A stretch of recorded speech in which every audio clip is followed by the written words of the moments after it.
La casa era tan vieja que la habían construido antes de trazar las calles. Lo cierto es que después, cuando lotearon todo, la casa quedó arrinconada contra la esquina de una de las manzanas y no quedó lugar para la vereda. De todas maneras, como cada 5 metros habían plantado un paraíso, no había manera de caminar por ahí sin hacerlo por la calle, como si la casa se vengara de esa manera contra todos los horrores del progreso. Sobre la entrada se leía el año de construcción, 1919. Siendo muy chico, cada vez que pasaba de ida y de vuelta hacia el almacén o la panadería, me detenía a mirar esos números grabados. Me parecía imposible que existiera algo tan viejo. En realidad, mi abuela Nelly había nacido en 1907 y era 5 años más vieja que esa casa. Pero como mi abuela no tenía la fecha escrita por ningún lado, me resultaba imposible pensar tan lejos en el tiempo. Además, mi abuela sonreía a menudo, cocinaba riquísimo y cuando venía de visita me traía chocolates. Y todo eso le otorgaba una juventud que la casa no tenía. En ella vivían dos mujeres, madre e hija, pero nadie las veía nunca. La madre, decían, era una anciana que solo salía a la calle de vez en cuando. La hija era maestra, pero nunca la vi. La casa parecía dormida. Por entre los ligustros se veía de vez en cuando los postigos de las enormes ventanas laterales o la ropa tendida en una soga al fondo del jardín. En la primavera del 78 estábamos gastando la tarde con los chicos en la vereda de mi casa. Vimos un movimiento inusual en la esquina. Gente que entraba, que salía, algunos hombres de traje que fumaban en el portón. En el barrio las noticias viajan muy rápido. Era un velorio. Decían que la vieja, aunque algunos sostenían que la que había muerto era la hija. Dijeron además que la velaban ahí en la propia casa, en la sala principal que daba al frente. Algunos fueron a verificar, volvieron asegurando que era cierto, que habían puesto el ataúd en el living. Me dijeron para ir, pero me hice el tonto porque sabía demasiado bien de qué se trataba todo eso del velorio. Recién fuimos al atardecer, cuando se hizo la hora del entierro. Ahí estacionaron como 5 autos Ford color azul metalizados sobre la calle. Volví a pensar que era una locura que usaran esos autos tan lindos para algo tan feo como llevar a alguien muerto al cementerio. El auto largo, el que se usa para transportar ataúdes, atravesó el portón hacia la casa y estacionó sobre las baldosas amarillas y marrones de la entrada, justo delante de la puerta. Desde el ligustro vimos como algunos hombres levantaban el ataúd, una mujer lloraba y todos salían en caravana mientras se escondía el sol. Unas semanas después ocurrió lo del perro. Lo vi por primera vez al mediodía mientras volvía caminando de la escuela. Era un caniche negro que estaba de costado justo en la esquina, entre los pastos cerca del portón. Casi no podía moverse y tenía el hocico abierto y cubierto de espuma. Fue el único animal que vi morir de rabia. Claro que en mi casa no dije nada. Esperé la hora de la siesta y salir a buscar a los demás. Ninguno quería perderse al perro moribundo. Hicimos un círculo alrededor del animal que apenas se movía. Esperamos verlo morir. No éramos responsables de aquello. Nosotros no lo habíamos contagiado, no le habíamos hecho daño. Era una fatalidad que nos excedía y que despertaba piedad y curiosidad. Pero el asunto era entre el perro y su propia muerte. Recién nos levantamos y nos fuimos cuando estuvimos seguros de que el animal había dejado de respirar.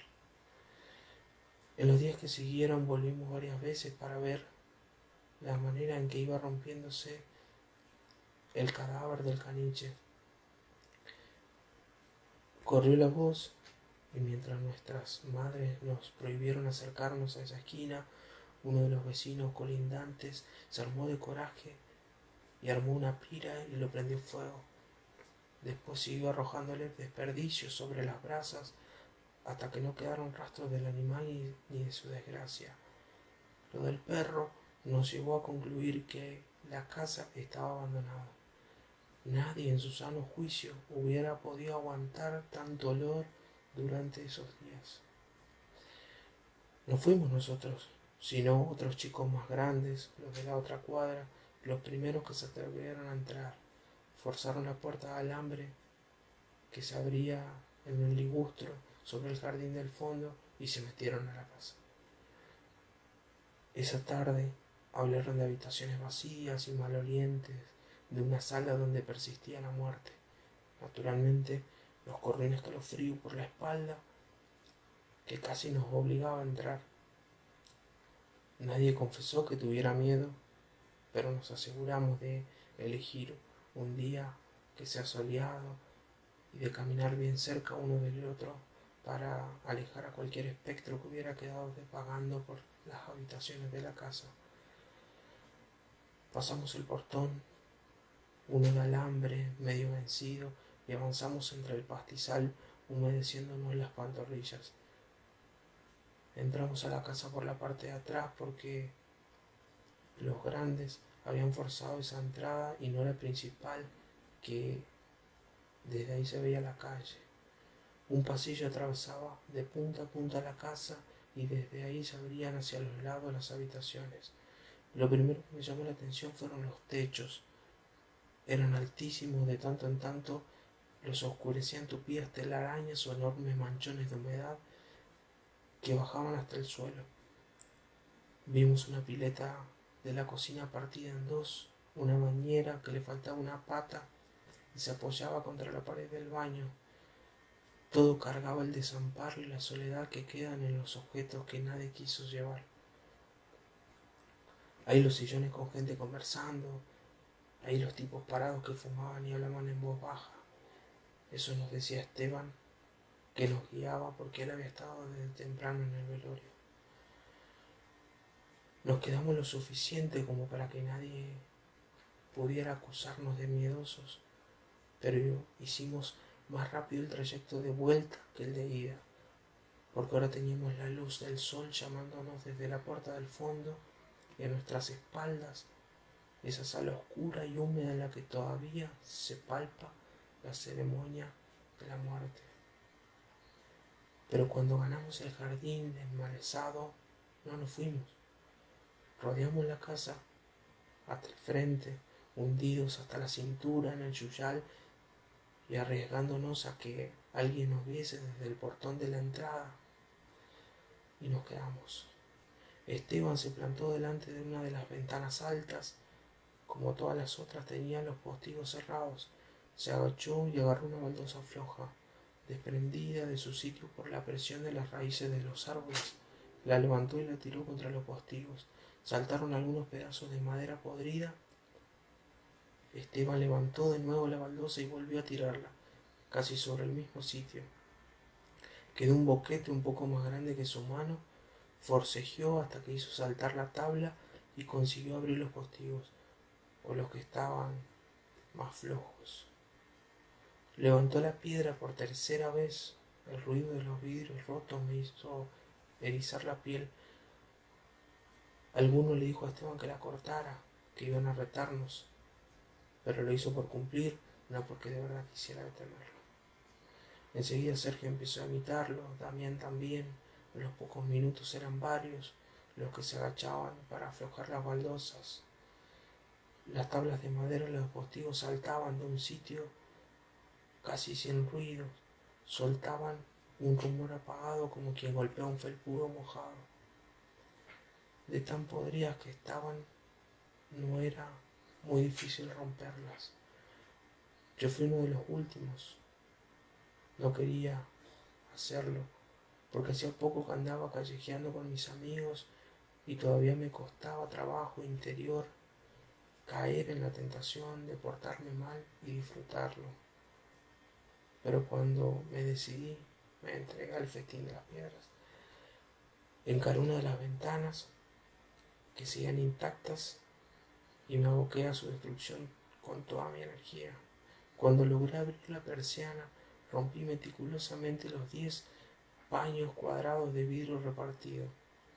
No sé en qué pensaban los demás, porque detrás de sus gritos y risas no lograba detectar nada y no tenía tiempo ni de gritar ni de reír. Necesitaba destrozar todos los vidrios y detrás de los vidrios los ataúdes y las coronas y las mortajas.